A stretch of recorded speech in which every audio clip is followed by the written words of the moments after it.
Hey everyone, Dr. Michelle Green here. Today we are talking about autoimmune disorders and other chronic illnesses with expert Dr. Benjamin Benulis, who's going to talk to us about how he healed from autoimmune disorders and chronic illnesses and give you strategies on how to have optimal health. Let's get started. Welcome to the Enhance Your Health podcast. I'm your host, Dr. Michelle Green, and you can join us each week where you will learn practical ways to enhance your overall health, physical and mental, along with special guest episodes from experts around the world. New episodes out each week on Mondays at 5 p.m. Pacific Standard Time for tips and action steps so that you can become the master of your health and life. And remember, this podcast is for educational and informational purposes only. You should always check with a healthcare professional before trying any new health protocol. It's time to enhance your health. Hey everybody, it's Dr. Michelle Green. Super excited. Today we have a special guest, Dr. Ben Benulis.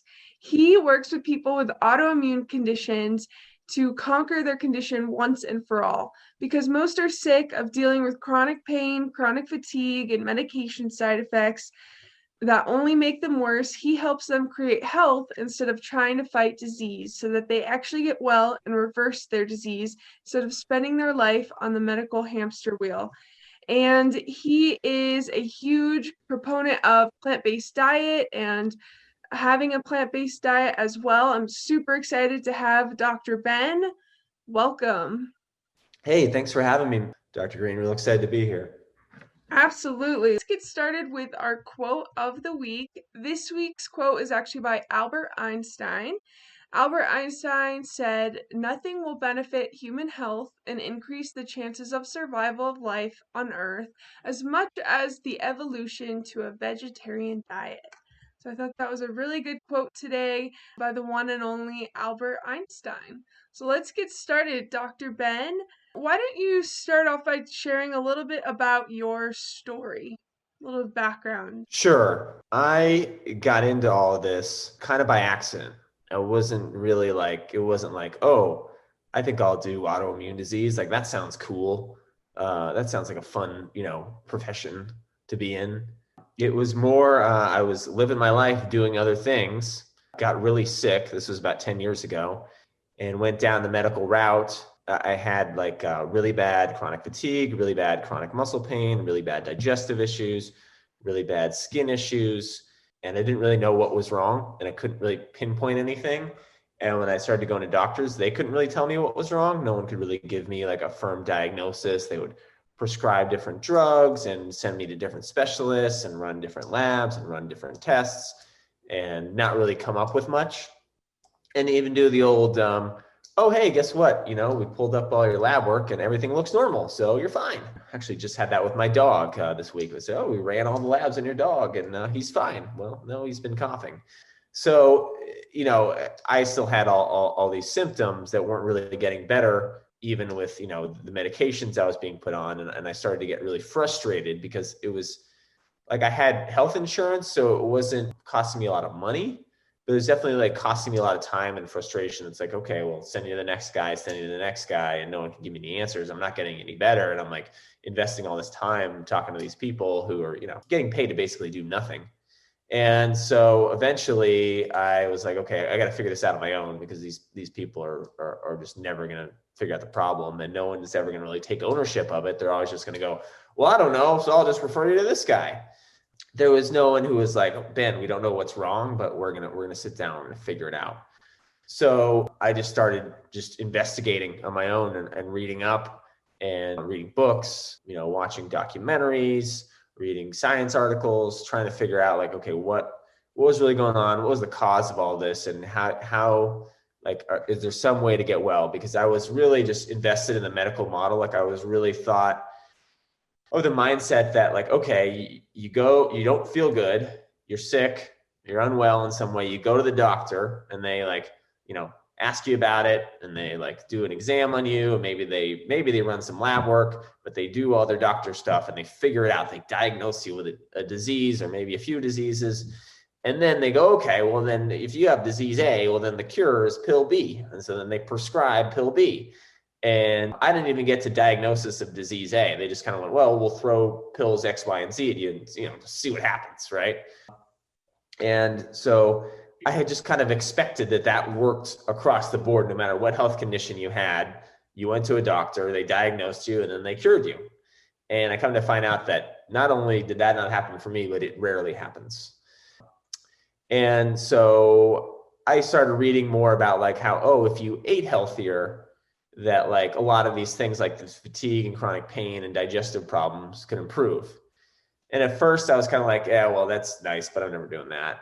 But it kind of made sense then. So I was like, well, maybe my stomach hurts all the time because of stuff I'm actually putting inside of the stomach, which, as you know, a lot of medical doctors will say, oh, well, that has nothing to do with it. Even gastroenterologists will say like, oh yeah, you're having stomach issues or intestinal issues. Well, it's just bad luck. It's just genes. It's just whatever. It has nothing to do with the food you're putting inside of, your digestive system. That couldn't possibly be what. And so it makes sense at the surface level because you're like, well, these guys know everything. They went to medical school. What do I know? But, after I got sick of hearing that for a while, I thought, well, thought experiment. What if changing my diet like could help? Like I'm pretty desperate at this point. And I'm willing to give it a shot.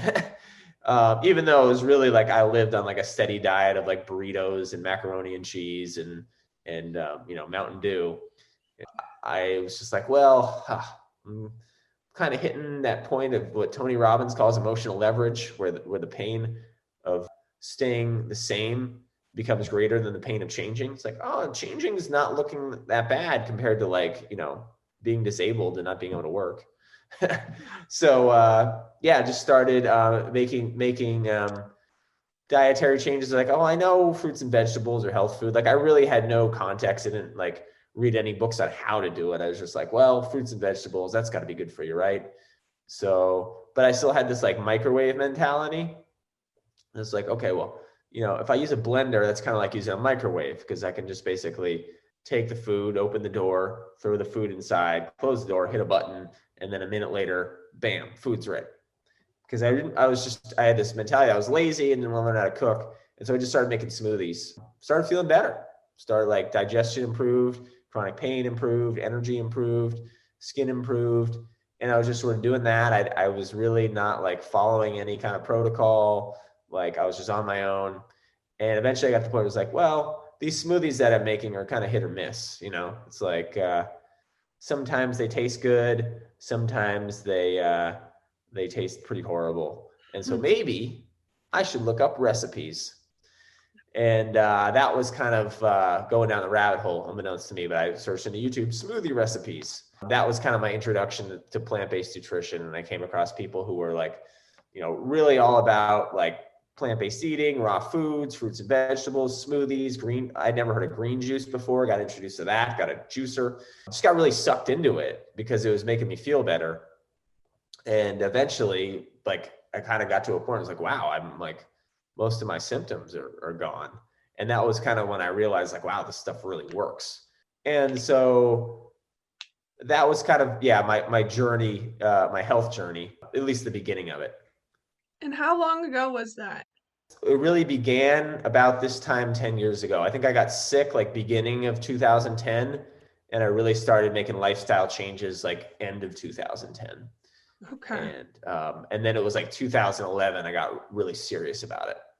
Wow, that's amazing. What a great, amazing, and inspiring story because I know a lot of people get kind of sucked into that where they're sick, the doctors don't really have an answer, they get medication thrown at them, they're told maybe their illness isn't a real thing because there's no diagnosis for it. So, very inspiring.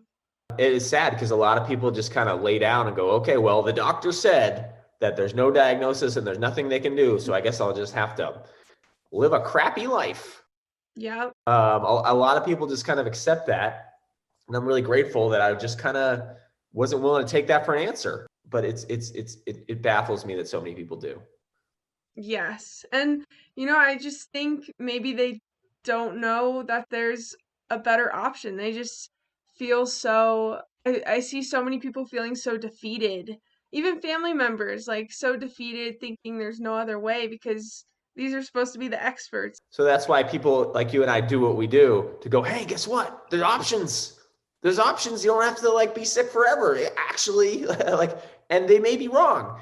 Your medical doctor may be wrong, and they may be right. But like, this is worth a shot. I'm not going to kill you to eat broccoli.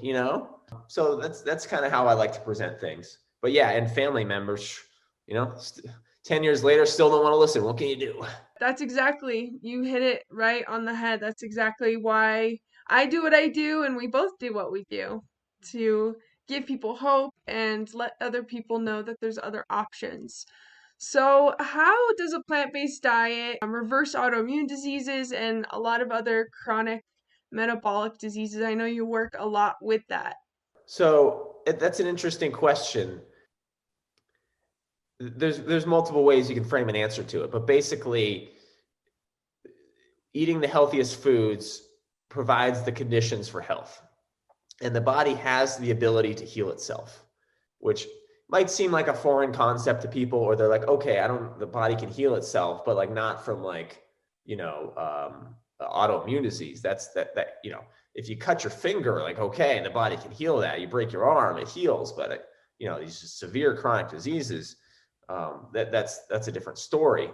But I mean, if you think about it, like eating the healthiest foods is going to provide the optimal conditions for health, or it's one of the optimal conditions for health. It's a very important one. So like if you cut your finger, right, like it heals. But if you rub dirt on the finger, you're picking at the scab and you're just like scratching at it, and it's going to take longer to heal. But if you leave it alone, eventually it heals. If you put a Band-Aid over the cut, well, it's going to heal a little bit faster.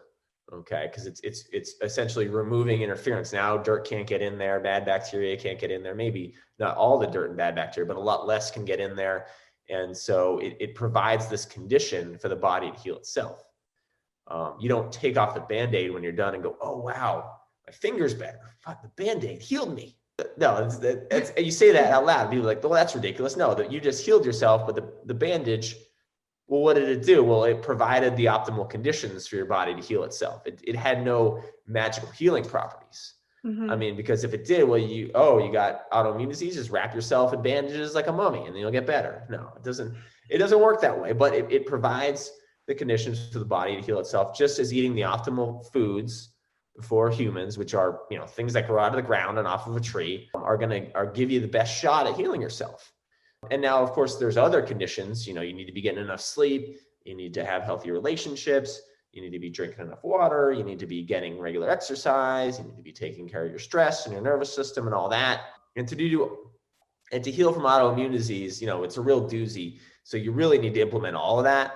But in general, that's sort of the strategy. It's not that the bananas or the kale or any of that heals you. Your body does that. You just get out of its way. Right.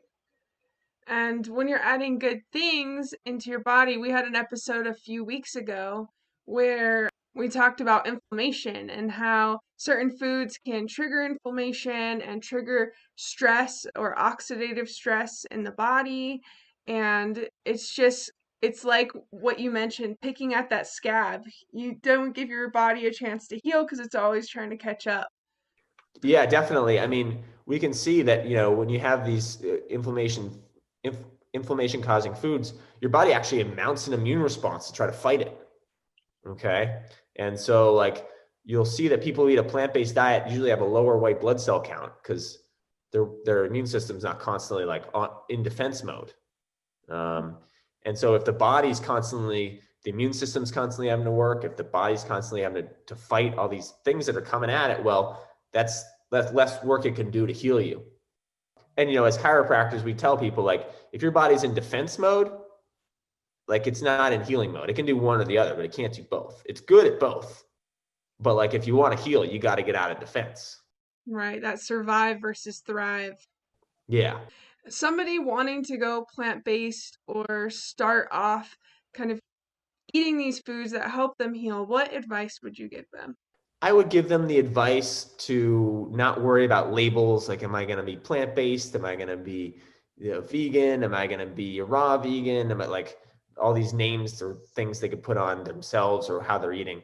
Just try to incorporate more plant foods in your diet. Just try to incorporate more of the good stuff. And just as a natural consequence of that, you'll be eating less of the bad stuff. And some people are like, to jump right into the deep end and just want to go completely plant-based and cut out, all animal products and processed foods and stuff like that. Awesome. But a lot of people aren't. And so my advice is just, include these things, because with every season, there's new fruits and like produce that are constantly coming out. There's constantly new things to try. I mean, I don't know how many people listening have ever had a pomegranate or a persimmon or a fresh date. Those are in season right now. So it's more about inclusion than exclusion. Because if you go into this mindset of like, well, I can't eat dairy and I can't eat, meat, and I'm never going to have eggs again. And what about gluten? Here are all the things I can't eat. And then they're not even thinking about like what they can be eating instead, or all the things they can include. They just sort of see their existing diet with a lot less stuff in it. And it starts to sound like really untempting, but it's like, no, there's probably 300 foods you've never tried that you can include that will be really fun. So way more about inclusion than exclusion. If you get that, that's the most important thing.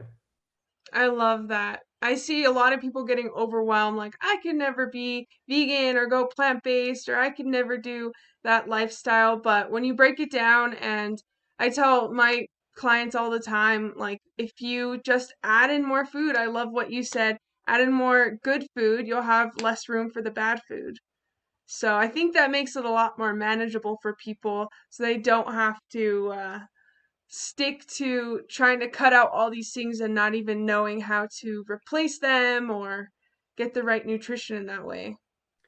I agree. And it's funny because that's what I did 10 years ago. And I didn't even know I was doing that. I was just like, ugh, these fruits and vegetables, like I kind of got to eat more of them. I had no plans to like, become a plant-based or vegan or become a doctor or like do any of the stuff I'm doing. I just wanted to feel better. Like I just wanted to get well. And I didn't even know if it would work.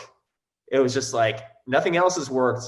Shooting for the moon here, just throwing this in, and it worked. And I feel like it's kind of funny. I just backdoored into it all, but that approach was like really inviting. And when I look back on that period of time in my life, all this like novelty and new things, and I was trying all these new foods and really liking them, and making smoothies and making juices. And it was just sort of this positive change that I really enjoyed. And I had no destination at the time other than to feel better. And I didn't even think that I would would the disease, quote unquote disease, totally go away. I don't know. I just want to feel better. So I think if you go that route of just like including more stuff and not really having expectations and just having it be fun, I think that's usually the easiest way to do it. And there are, like you mentioned, so many recipes online for smoothies, delicious smoothies. Sometimes smoothies to me taste like dessert or ice cream or better than that. And it's just fruits and vegetables. So it can really be fun and tasty and so good for your health. You mentioned seasonal, some fruits that are in season. Do you recommend and tell people to eat foods that are in season more so? Yeah, definitely. I think there's a lot of advantages to that. Maybe eating in season sounds kind of snobby, like, oh, I don't eat mangoes right now because it's November or December. Ooh. But like really, if you go to the store right now in December and you get mangoes, they're going to be like hot house grown in Ecuador, and they're going to be horrible. They're not going to taste good, and they're going to be expensive. But if you get them in August when they're like grown in Oaxaca, Mexico, and they're just like primo and taste really good and are abundant and cheap, well, that's going to be a lot better. So it's less expensive. It tastes better. That's probably the main thing. I mean, if you want to do this, like the food's got to taste good. It's not like you and I are sitting around going, oh, vegan food again today. God damn it. We love it. We enjoy it. I wouldn't ever go back. So it's going to taste better. It's going to be more affordable.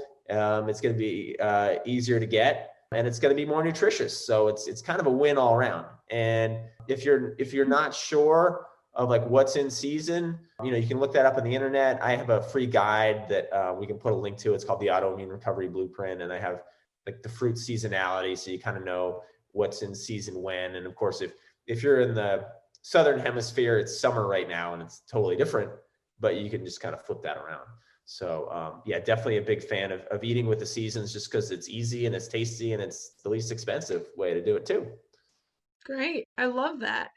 And how does the nervous system play a vital role in autoimmunity and other chronic health conditions? I know you, being a chiropractor, and myself, we work a lot with the nervous system. How would you say that plays a role? That's a good question that it doesn't really get asked enough. So I appreciate you asking that. So as you probably talk about on your podcast a lot, and I hope people know this, but if they don't, or they need a reminder, the nervous system is a master control system of every system in the body. So it controls breathing, it controls your heartbeat, it controls your walking, it controls your talking, it controls your gallbladder and your liver and everything, including your immune system. So if you have an autoimmune condition where the body is, the immune system is attacking the body when it shouldn't be, well, that's because your immune system is out of whack. And so if it's not being regulated properly by your nervous system, well, you're going to have problems. And what's interesting, and I've been studying this, now for like, more than a decade, just out of necessity to help myself and then to help others, is that the nervous system and the immune system are actually intrinsically interlinked. It's very fascinating that there's even some biochemists who call it a neuroimmune system, because they're so interrelated that literally you have instances where white blood cells can turn into neurons and neurons can turn into white blood cells. So an immune cell can turn into a neuron, and a neuron can turn into an immune cell. I mean, it's like they're almost interchangeable. So if one's not working right, the other one's probably not working right either. And so one thing I've noticed is that a lot of people with autoimmunity, especially like really severe autoimmunity, or people who make changes to their diet and get somewhat better, but don't get 100% better, usually they've got a lot of stress, maybe past trauma built up in their nervous system, that if they're not working different ways to mitigate it, whether that's through chiropractic, whether that's through, breath work like SRI or meditation, or getting enough sleep, I mean, all these things help, that they're still going to see, pretty powerful symptoms. And when they get into that stuff, a lot of times, they see their autoimmune condition, improve a great deal. And so like if they can, implement a health promoting plant-based diet and do all that stuff, well, then you really see miraculous healings happen. So it definitely plays a role, because if your nervous system's stressed, then it's not operating the rest of you correctly, including not operating your immune system correctly. That's a great point. And you're right, a lot of people don't think about the nervous system and how it's the master control of everything. But we talk about it on the podcast, and last week we had Dr. Jay Rothstein. He talked about the components of health, and he talked about the nervous system and all that, and it really is just so important. So definitely encourage everyone to at least get their nervous system checked and do what they can to help their nervous system work optimally. Yep, because that's going to make the rest of you work optimally. So pretty important stuff. Totally. And you said you have a free guide. Where can listeners grab that? It's called the Autoimmune Recovery Blueprint. It's we can put a link to it in the show notes, but it's drbenjaminbenulis.com/autoimmune recovery blueprint. Now, when I say it out loud, it's like super long. So yeah, we'll put a link in there for you guys. Perfect. Yep, we'll add a link. Let's do our challenge of the week. I think a great challenge of the week this week would be try a smoothie. Add smoothies to your diet, and you can look online, like Dr. Ben said, find some recipes for different smoothies. Maybe try a new food, add it into your drink, add it into the blender. Do you have anything you want to add to that? Sure. The Autoimmune Recovery Blueprint book has some basic green smoothie recipes if you get started. It doesn't, the smoothie doesn't have to be a million ingredients. The smoothie can just be like, some bananas, some berries, and some leafy greens. Don't think that it needs to be complicated. It's more about just getting the fruits and vegetables in, the blender just kind of speeds up the process, so you don't have to chew so much. Yes, I love how you made it into an analogy, the microwave and the blender, because it really is. It takes the same amount of time. You throw the food in, you press a button, and it's done. But one is a lot healthier, and one has microwaves and radiation, changes the protein of your food and all that. But they're both, they kind of take the same amount of time. So, Yeah, it's pretty ironic that, I approached this from this really just like, I don't want to learn how to cook. I just want to feel better. I'm just going to do these really like fundamental things. And it just kind of snowballed into all, what I'm doing now. So yeah, it really is. It is really simple. It is really easy. That's the challenge this week. Throw some fruits and vegetables in a blender and enjoy. perfect. Love it. If you do try the challenge, post it on social media, hashtag EYH challenge. We'd love to see what you guys are up to, some of your recipes that you're trying, and how it goes for you. Dr. Ben, once again, where can people find out more about you, and if they want to work with you, where can they do that? Sure. So it's on all social media channels. It's just my name, Dr. Benjamin Benulis. I'm on Instagram, Facebook, and YouTube. Probably the most active on Instagram. And if they want to work with me, on my Instagram bio, there's like a link to book a free 15-minute call with me. We can just discuss if, I got something I can help you with, and we'll go from there. But I have, that blueprint has a lot of resources there. Put out a lot of content, a lot of videos. We'll definitely make sure that I get a copy of this podcast so I can upload it on my YouTube, and we'll get the message out there. Perfect. I'm super excited. Thank you so much for joining us today. You can also find me on Instagram, Twitter, Facebook at Dr. Michelle Green. Make sure to like, subscribe, comment, all the things. And you can also check out my website at drmichellegreen.com. It's time to enhance your health.